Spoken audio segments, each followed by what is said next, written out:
Hello everyone. Right now the world doesn't seem to be making a lot of sense for people.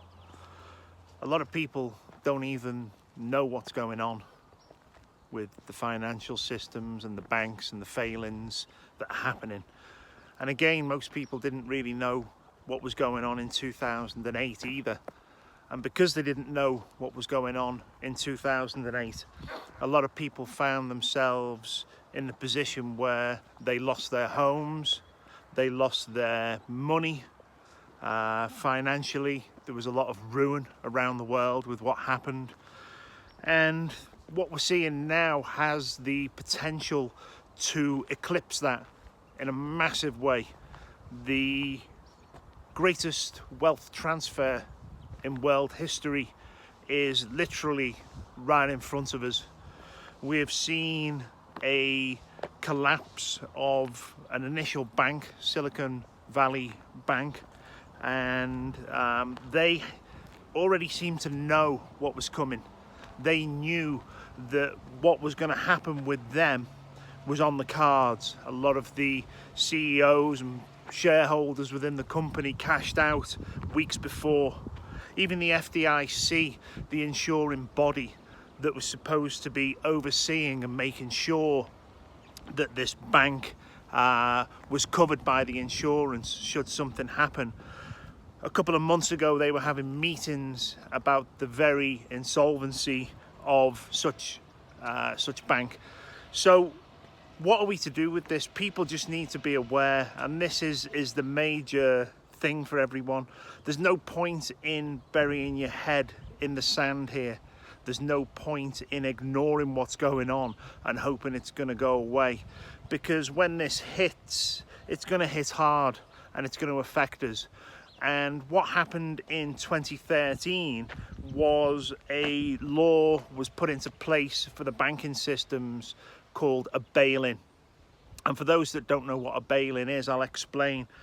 In 2008, when the banks collapsed and we had Lehman Brothers, Bear Stearns and many other industries that were affected by this, the government decided to use taxpayers' money and bail out the banks. And this kept them on an even keel and made sure that a lot of them didn't go under. Well, now the banking system in 2013 came up with the great idea of a bail-in scheme. Now, the bail-in scheme means that the depositors, that means your money that's in the bank, is now there at their disposal. Should there be a banking crash again, which it looks right now that this is on the cards, that they legally now have the rights to take your money out of your account, regardless of how much is in there. People think that there's a ceiling of 250,000 for the insurable recovery through the insurance agencies. I can assure you that when this goes down, those insurance agencies will not be doing any kind of recovery. We are looking at a bail-in system, so you do stand to lose a lot of your own money. People are asking me, what can they do? How can they try to protect themselves with this, and what can be done? Well, just being smart with your assets. I mean, leaving all your money in the bank is probably not the best option right now. So what you've got to think of is, what are we looking at after we have a financial collapse? What's the world going to look like? What are you going to need? How are you going to be protected? How can you protect yourself?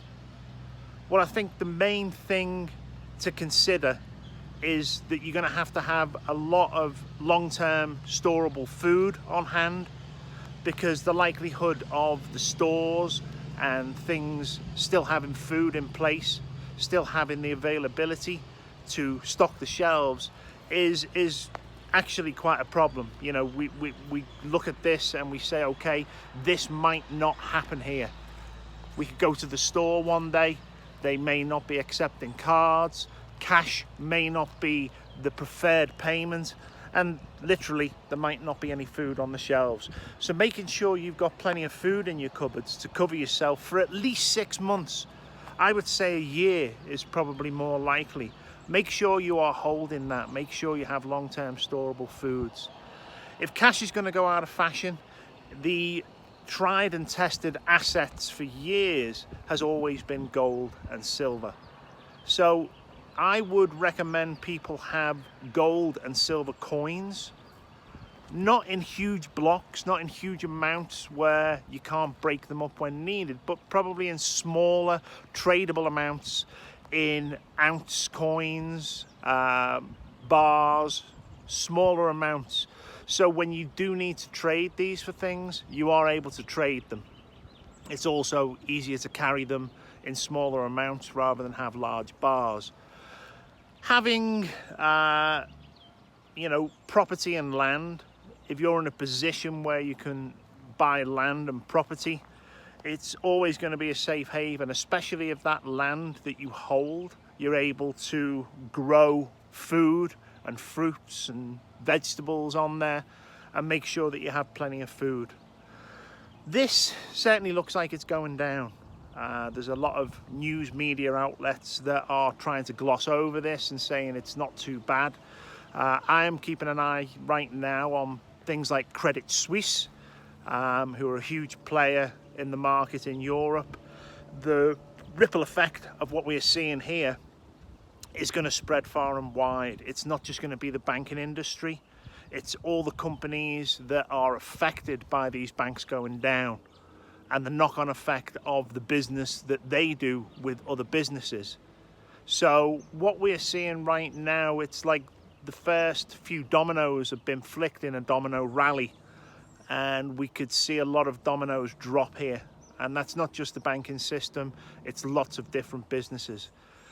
It's too early to say, but looking at how the markets, the stock markets, have been manipulated and propped up for so long now, we are in the possibility of a very catastrophic event here. This is something that people have no idea on how bad it can be. I just want people out there to protect themselves. I just want people out there to be ready for this. There's no point in ignoring it. Let's see how it goes, but let's make sure we are ready and make sure we are prepared. Comment below, share if you think that this is useful to people. Let people know what's going on. If it doesn't happen, that's great. But if it does, we're in really, really big trouble. So let's pray and hope that this is going to be okay. Let's prepare for the worst and make sure that we are protecting ourselves moving forward. Because the ideal scenario for the banking system now, they have already been putting everything in place for a digital currency to replace cash. They need to eradicate the cash. This may be the perfect opportunity for them to do that. So take care, everyone. Protect yourselves, be good, and I'll speak to you soon. Thank you very much. Bye now.